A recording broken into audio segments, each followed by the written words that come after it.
Hello, welcome to another Tweedy Pubs video. I'm in Knightsbridge today, and I'll also be including some of South Kensington on today's video. I have to admit, Knightsbridge in particular is an area of London I tend to avoid. There is very little for me, but I wonder if I've been unfair in that assessment. So I have done a bit of research, looked up some of the more promising candidates when it comes to pubs. Let's go and take a look. First on today's list, the Paxton's Head. Cheers from the Paxton's Head.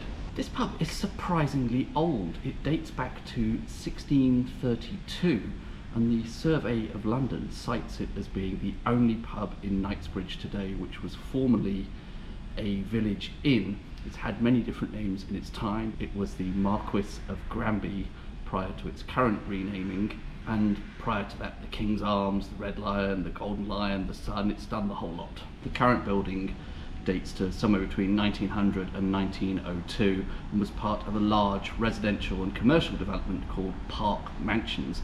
It was designed by an architect called George Dennis Martin, and you may actually already be familiar with his work if you're familiar with central London, because he designed the building on Regent Street which now houses the Apple Store. Buildings listed in Historic England say that the building is highly unusual in that it has retained its ancient usage within a large modern development. But those of you who are following along with the channel will know we've seen this several times before. We saw this with the Duke in Bloomsbury, and we also saw the same thing with the Stag's Head in Fitzrovia. This is quite a common pattern. I'm definitely forming this sense that licensors have at various points in history been considered quite a precious commodity, and even if you're knocking down a whole row of houses and rebuilding, it's worthwhile keeping the pub, rebuilding a new pub on that site so you preserve the license. The pub changed its name to the Paxton's Head, possibly in the 1850s or the 1860s. There's a little bit of uncertainty about that, but it was named after Joseph Paxton, who designed the Crystal Palace. This was the great edifice built for the Great Exhibition in 1851 in Hyde Park. On the exterior of note are some Larkivite pilasters. In fact, quite a lot of the frontage is that Larkivite granite, something we all now know and love from previous videos. Possibly Norwegian, that dark coloured polished granite. There's also a rather attractive fanlight above the door. CAMRA have included the pub on their list of historic pub interiors, and they particularly note the bar that's lined with etched and plain glass mirrors. There is a stillion behind the bar. I have to admit, I had to look up what this was. It's a frame used for holding casks. The ceiling is lincrusta and has a sort of foliage theme to it. Lincrusta, you may or may not be familiar with. That was invented by Frederick Walton in 1877, and he's possibly more famous for having also invented linoleum. It's a Green King pub today. I'm drinking a best bitter that was named or brewed in honour of King Charles's coronation. I've forgotten the name. In addition to the ground floor space, there is also a basement bar showing sports on my cup of tea, and this first floor area which I'm currently sitting in, which is more of a restaurant sort of dining area. Okay, next, the Bunch of Grapes. I'm standing in the middle of Brompton Road. Larkivite fans will enjoy this pub. We have more of the Norwegian black stuff there on that, particularly on that column towards the front. It's possibly not original with the rest of the building, but we'll get onto that in a moment. And lower down, you may remember that sort of reddish coloured granite, Swedish coastal granite of some sort.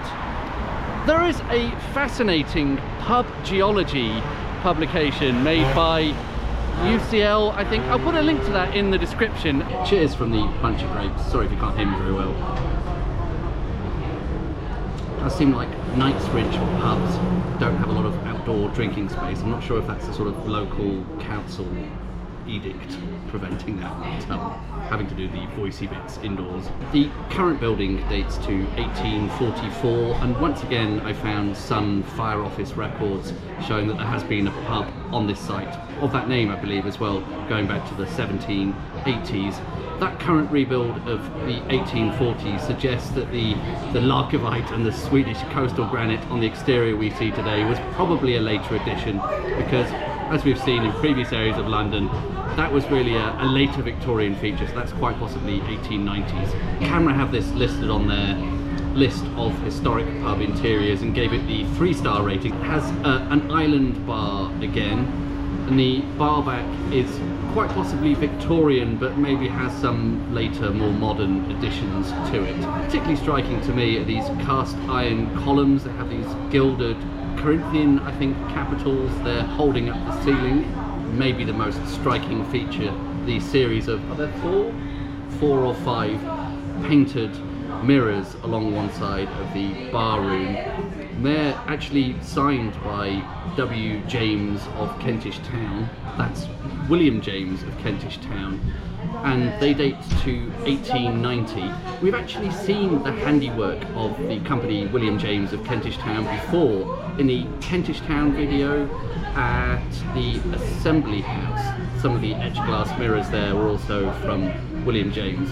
There is etched glass all over the place, including some of the externally facing windows. There is what looks like a former entrance that is now just windows, and that has a bottle and glass motif etched into it. I'm not sure if they're also William James. Also of note are the snob screens. They're not quite as striking to me here as they were, for example, at the Lamb that we were recently visiting in Bloomsbury, and that may be partly just due to the fact there's so much else going on in the interior of this pub. They continue this bunch of grapes vine theme in some of their designs. And to the right of them, as you're facing the bar, there's this giant wooden, what I believe is called a baffle, I think according to CAMRA's listing, that has carving of more bunches of grapes in it. It's another Green King pub. A little bit of a shame that the two main historic pubs in Knightsbridge, both the same operator, slightly different selection of beers here at least. They had an eponymous ale, which as always would have been something from Green King rebadged. Didn't go for that because I think it was off at the time. So instead, more Timothy Taylor's Landlord 325 for a half. There are also a few shorter partitions dotted around the pub, and that possibly gives an indication of how the pub would originally have been divided up into quite separate areas in the Victorian era. One other thing that CAMRA points out in their listing is that the bar counter is sloping. We've seen that before in a few pubs in recent videos, and that tends to suggest the interwar period is quite a common style of the 1930s. So the bar counter may well be more modern, but at least some parts of the back bar, the bar back, are possibly contemporary with a late Victorian refit. Next, the Queen's Arms on Queen's Gate Mews. Cheers from the Queen's Arms on Queen's Gate Mews. I don't really have a huge amount to say about this pub. It's not a listed building, and it's also not on CAMRA's list of historic pub interiors.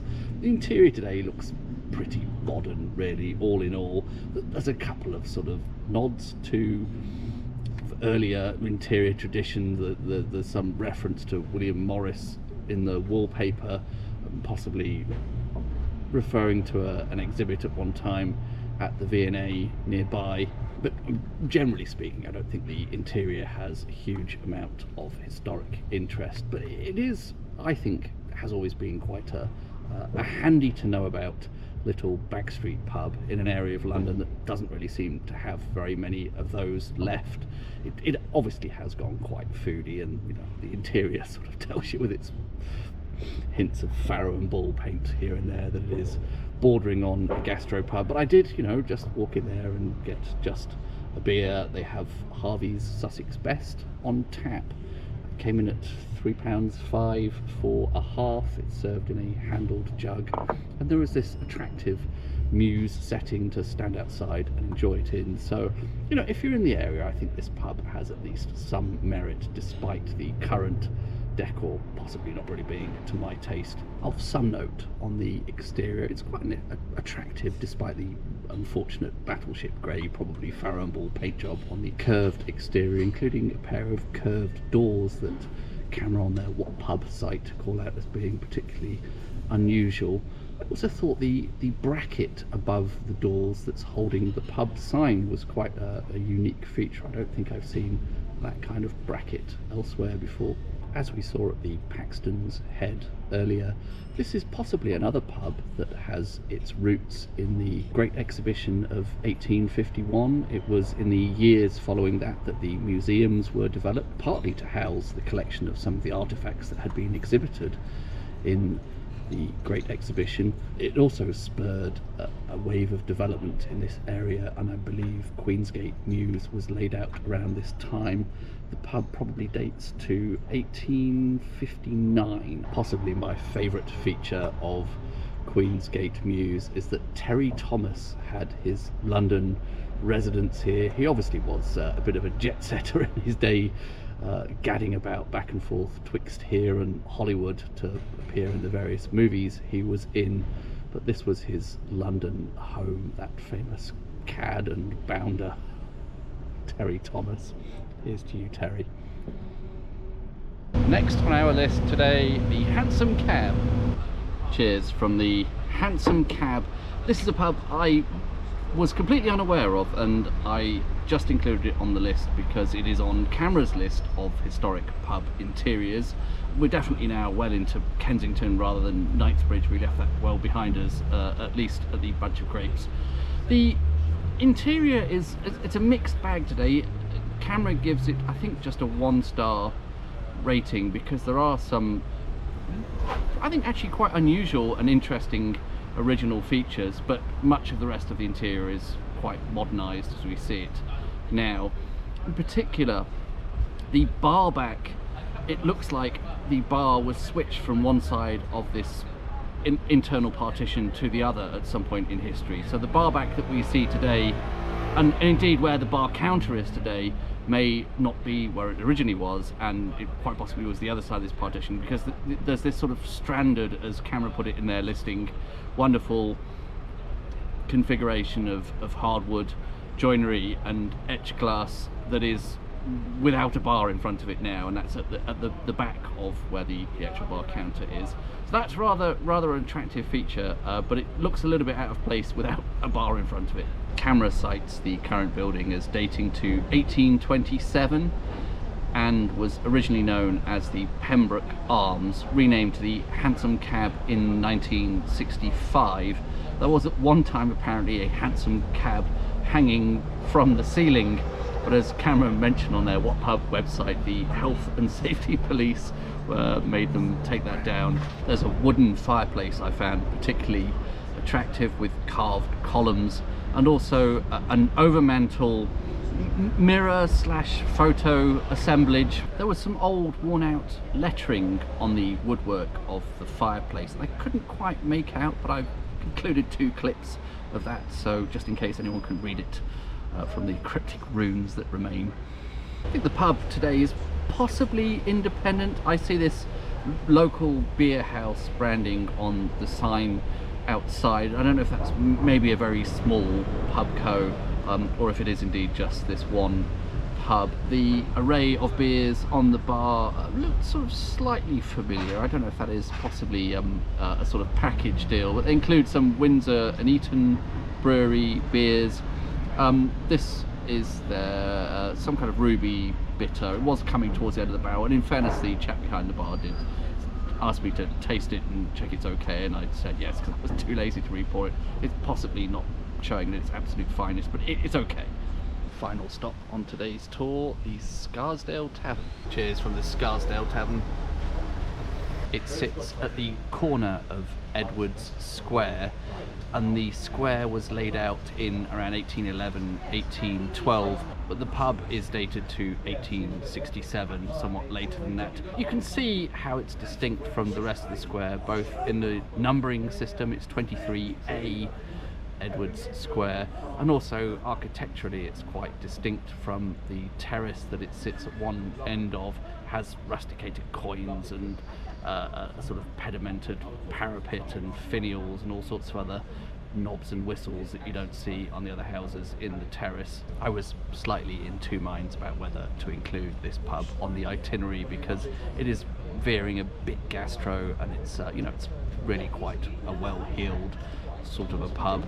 It's not on CAMRA's list of historic pub interiors, and I don't think this building is even listed, though some of the other terraces on Edward's Square are.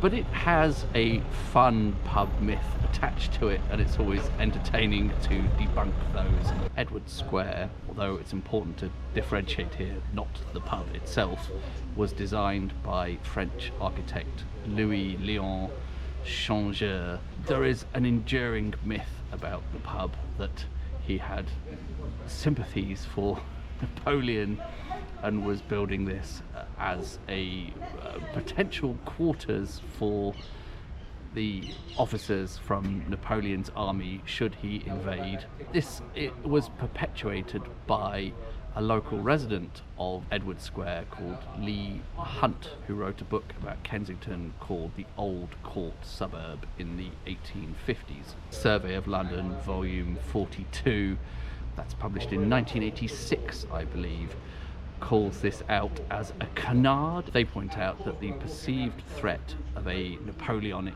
invasion had already largely subsided in England by about 1811. Presumably they're referring to the Battle of Trafalgar, that naval victory against Napoleon's forces in 1805. And I think there was a sense in England after 1805 that at least a seaborne invasion of England by Napoleon was largely unlikely to happen. Although, of course, Napoleon wasn't finally defeated and imprisoned until 1815 at Waterloo, and from then on he couldn't escape if he wanted to. Sorry. Trying to do a pretentious piece about Napoleon, I'm having this to deal with. I think it's also worth noting about Louis-Léon Changeur is that he was described as a victim of the revolution. So he very likely fled the revolution. His father was quite possibly imprisoned. It's very likely that Louis-Léon Changeur was no friend of Napoleon. The pub, as we see it today, I actually think may retain some Victorian features. It isn't listed, it isn't on CAMRA's inventory of historic pub interiors, but the bar back to me looks sufficiently well worn to possibly have some history in the late Victorian era. There are certainly hints of gastro-pubification in the interior design, but there are some nice paintings on the wall alluding to this tenuous connection with Napoleon. It's quite an attractive painting of a plan of Edward Square. One thing I ran out of time in my research to pin down was why it's called the Scarsdale Tavern. Historically it was also called the Scarsdale Arms, and that is it's a peerage. Is that the Earls of Scarsdale? And I couldn't quite figure out how that related to Edward Square. So Edwards is the family name of the barons or the lords of Kensington. Baron Kensington, Lord Kensington. It was named after probably the first Baron Kensington. I don't know if there is some relation between those two families. I kept seeing the name Scarsdale all over Kensington, so despite there being a Baron, Lord Kensington, who presumably was the major landowner in this area, obviously this land also has some connection with the Scarsdale peerage. More recently, Princess Diana was apparently a one-time regular here, and you can still see today the drink selection that's on offer, and the fact that it is somewhat given over to food, at least on one side of the pub, that it is clearly a place that attracts a sort of fairly well-heeled clientele, and given the area that's obvious and inevitable. But you know, I think it still does retain a little bit of a pubby pub feel to it. Impressively, they have Harvey's Sussex Best on tap. Can't remember the price, I'll put that on screen if it matters. That's in actually reasonably good shape, I think. Obviously it's a Fuller's pub with a little bit more free reign. Certainly the menu is completely independent to here, the food menu, and they obviously have a little bit more free reign over their beer selection as well. That is it for today. 5 pubs in Knightsbridge and what I would call South Kensington, this bit of Kensington. Still a little unconvinced about the merits of Knightsbridge and or South Kensington as an area. I think definitely, were I in desperation trying to find a pub around Knightsbridge, I would still be very much inclined to head towards Belgravia. The Nag's Head in particular is very close to the border between Belgravia and Knightsbridge.